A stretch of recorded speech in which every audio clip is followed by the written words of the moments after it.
भारत का संवैधानिक विकास, जो हमारे देश का जो संविधान बनकर जो तैयार हुआ था, संविधान तैयार हुआ था बनकर 26 नवंबर 1949 को, लागू हुआ था 26 जनवरी 1950 को। लेकिन ये अचानक जो बताते हैं 2 वर्ष 11 माह 18 दिन में तैयार नहीं, उससे पहले इनकी जो पृष्ठभूमि है वो उससे भी कई शताब्दियों पहले शुरुआत हो चुकी थी। अब देखते हैं कि इनका विकास, भारत में जो भी संवैधानिक विकास हुआ धीरे धीरे, उसका कहाँ से शुरू होता है। देखो, सबसे पहले हम बात करते हैं 1593 ईस्वी की। तो इंग्लैंड का था रोलफ फिश नाम का एक अंग्रेज भारत और विश्व की यात्रा कर ब्रिटेन लौटा। वो मतलब विश्व की यात्रा पर गया था और भारत भी आया और भारत से वापस ब्रिटेन गया। उन्होंने भारत की आर्थिक संबंधता देखी और इसकी जानकारी इंग्लैंड वासियों को दी।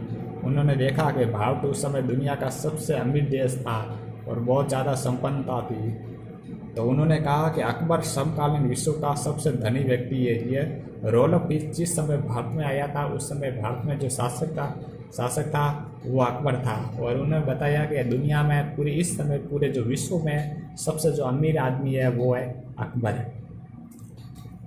ये सुनकर सर्वाधिक उत्सुकता व्यापारियों को हुई। ये सबसे ज़्यादा खुशी किसको हुई, मतलब खुशी क्या, उत्सुकता, वो थे इंग्लैंड के व्यापारियों को हुई थी, क्योंकि उनको लगा कि हमें भी भारत के साथ व्यापार करना चाहिए, इतना अमीर देश है। तो इन सब का बात का परिणाम, मतलब रोलफ फिश की यात्रा का परिणाम ये निकला 31 दिसंबर 1600 में 100 व्यापारियों ने मिलकर ब्रिटेन में एक ईस्ट इंडिया कंपनी बनाई। व्यापारियों ने मिलकर इसी दिन ब्रिटिश महारानी एलिजाबेथ फर्स्ट ने लाइसेंस दे दिया। यानी 31 दिसंबर 1600 को ब्रिटेन की महारानी थी उस समय एलिजाबेथ प्रथम, उन्होंने लाइसेंस दे दिया। और आपको कमेंट में बताना है कि आज ब्रिटेन की महारानी का क्या नाम है, जो आज है वर्तमान में। इसमें कंपनी को भारत, अफ्रीका और दक्षिण पूर्वी देशों के साथ 15 वर्षों का व्यापारिक अधिकार दे दिया। एलिजाबेथ ने जो लाइसेंस दिया था वो 15 वर्षों के लिए था। कहाँ कहाँ व्यापार करने के लिए, कि भारत में, अफ्रीका में और दक्षिण पूर्वी एशियाई देश यानी इंडोनेशिया, मलेशिया, फिलीपींस। अब बात करते हैं ईस्ट इंडिया कंपनी की ओर से भारत आने वाला प्रथम व्यापारी। अब तो कंपनी की स्थापना तो हो गई 31 दिसंबर 1600 में। अब इसकी तरफ से जो सबसे पहले जो व्यक्ति आया था, जो व्यापारी आया था, उसका नाम है विलियम हॉकिंस, यानी 1608 में आया था। यानी कंपनी 1600 बन गई, 8 वर्ष बाद में जाकर ये विलियम हॉकिंस आया। और जब ये हॉकिंस आया था, विलियम हॉकिंस, जो सबसे पहला जो व्यक्ति 1591 में रोलफ फिश आया था, उस समय तो अकबर था शासक। लेकिन जब विलियम हॉकिंस आया था, उस समय भारत में था शासक था, वो था जहांगीर, अकबर का पुत्र। जहांगीर ने इनको 400 बीघा जमीन देते हुए इस कंपनी को सूरत में एक फैक्ट्री लगाने की अनुमति दी। तो जहांगीर ने उनको 400 बीघा की ज़मीन दे दी और कहा कि 400 बीघा ज़मीन सूरत में दी और फैक्ट्री भी के लगाने की अनुमति भी दे दी। लेकिन फैक्ट्री नहीं लगा पाई। क्यों? क्योंकि पुर्तगाली पहले से भी सूरत में थे, उन्होंने अंग्रेज़ों का विरोध किया। अब उन्होंने सोचा इससे हमारा कंपटीशन बढ़ जाएगा, मतलब इसे अंग्रेज़ों के साथ, इस कारण पुर्तगालियों ने फैक्ट्री लगवाने नहीं दी। 1612 में कैप्टन बेस्ट के नेतृत्व में इंग्लैंड से नौसेना भेजी। सूरत के पास अंग्रेज़ों व पुर्तगालियों के मध्य समुद्री युद्ध हुआ, अंग्रेज विजय हुए। इस प्रकार से अंग्रेज़ों ने 1612 में पहली फैक्ट्री सूरत में स्थापित कर सके। मतलब कंपनी तो 1600 ईस्वी में बना ली और पहला जो विलियम हॉकिंस आया था, पहला व्यक्ति 1608 में, और अनुमति भी मिल गई। लेकिन 4 वर्ष बाद में जाकर, यानी 1612 में जाकर सूरत में अपनी पहली फैक्ट्री स्थापित करे, वो भी पुर्तगालियों को पराजित करने के बाद।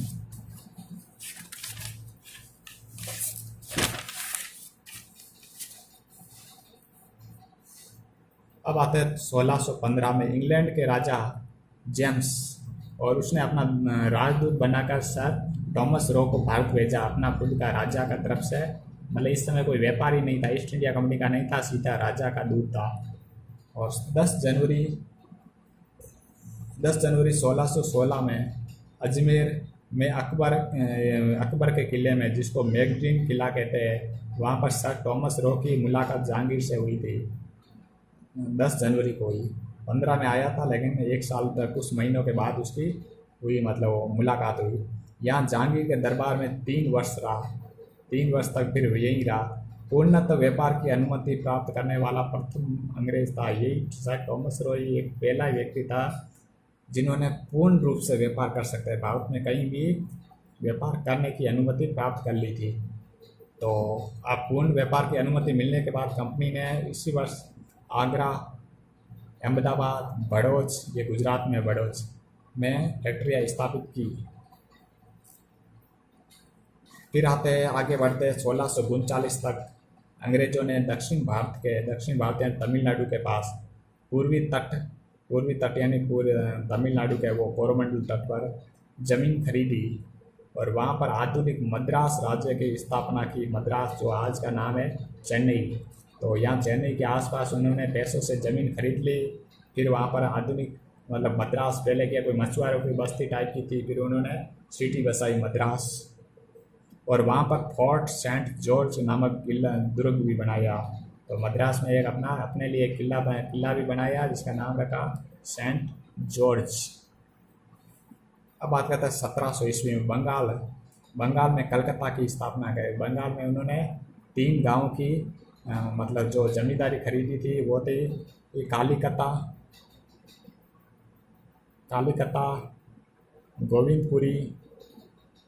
गोविंदपुरी और सुल्तानाती। इन तीनों गांव की उन्होंने जागीरदारी खरीद के, मतलब, और वहाँ पर एक कलकत्ता की स्थापना की और वहाँ पर एक अपना किला बनाया, दुर्ग, जिसका नाम रखा फोर्ट विलियम। 1707 में औरंगजेब की मृत्यु होते ही अंग्रेजों ने मद्रास और बम्बई प्रांतों को हड़पा।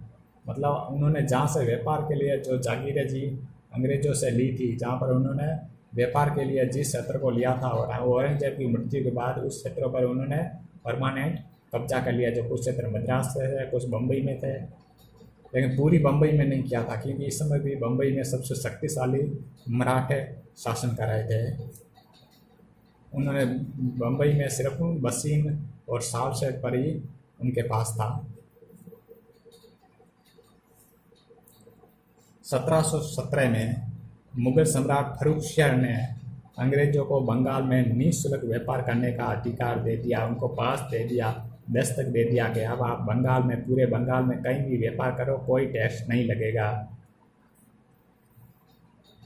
क्योंकि फर्रुखशियर बीमार था तो उसके इलाज करने के लिए अंग्रेजों ने डॉक्टर को भेजा, उसको सही कर दिया। इससे खुश होकर उन्होंने ये उनको दस्तक वाला दे दिया, पास दे दिया। 23 जून 1757 में बंगाल के नवाब सिराजुद्दौला और अंग्रेज गवर्नर रॉबर्ट क्लाइव के मध्य प्लासी का युद्ध हुआ, और इसमें सिराजुद्दौला के जो उनके सेनापति थे मीर जाफर, उन्होंने विश्वासघात किया, जिसके कारण सिराजुद्दौला की हार हो गई। और इसके बाद इसका वध कर देते हैं।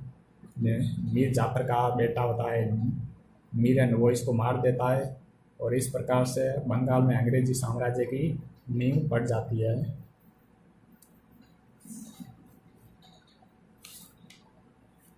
फिर आते 23 अक्टूबर 1764 बक्सर का युद्ध हुआ। क्योंकि जब ये जो प्लासी का युद्ध होता है, तो प्लासी के युद्ध के बाद यहाँ पर जो सिराजुद्दौला की मार देते कि वो जो विश्वासघाती देशद्रोही मीर जाफर को यहाँ का शासक बनाते हैं, लेकिन उससे पैसा ऐंठने के बाद उसने एक नया शासक बनाते हैं मीर कासिम।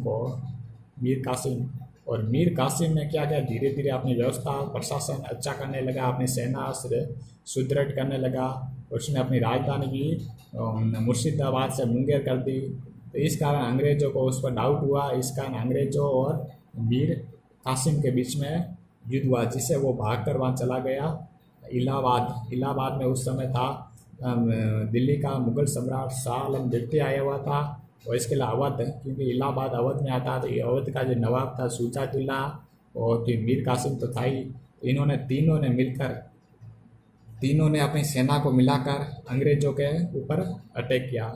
हमला किया, लेकिन ये तीनों की सेना भी मिलकर भी अंग्रेज़ों को कुछ नहीं बिगाड़ पाई और बक्सर के युद्ध में अंग्रेज़ों की जीत हुई।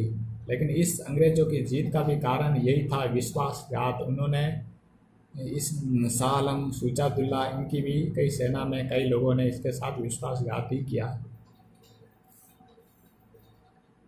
फिर आता है अगस्त 1765 में इलाहाबाद की संधि।